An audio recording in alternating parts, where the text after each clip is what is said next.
Il y a tant de façons de regarder un arbre. Ce saule pleureur m'a interpellée par sa beauté, en fait délicatement relevée par le paysage environnant. Là, je m'en approche en tant que scientifique pour vous dire par exemple que cet arbre, comme tout être vivant, respire.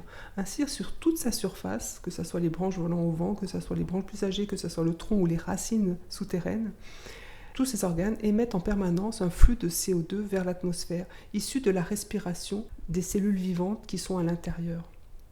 Ainsi, en s'approchant de l'écorce, on voit en fait qu'il y a une multitude aussi d'organismes sur ces troncs. On voit des lichens, on voit des mousses, et on ne voit pas, mais une multitude de micro-organismes qui respirent.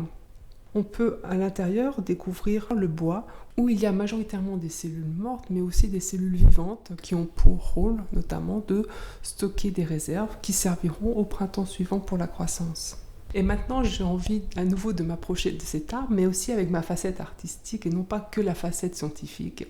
Et ainsi, on peut se demander, mais qu'est-ce que ça nous fait en fait de réaliser que cet arbre respire? Cette respiration que l'arbre a, je la partage également. Tous ces échanges avec l'atmosphère sont invisibles. Alors comment rendre visibles ces échanges invisibles?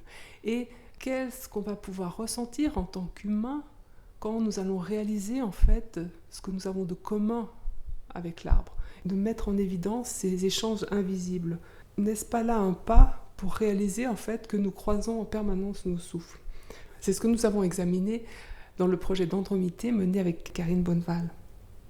Et puis, à l'intérieur de l'arbre, on peut découvrir une multitude de types de cellules qui ont chacune leur fonction, et on peut se dire, mais cet univers microscopique en fait, de quoi nous parle-t-il?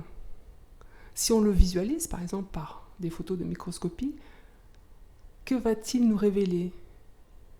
Que va-t-il susciter dans notre imaginaire? Qu'est-ce que cet univers cellulaire va réveiller dans notre imaginaire? Tout cela, on l'a examiné avec Iglika Kristova dans le projet À l'intérieur de l'arbre.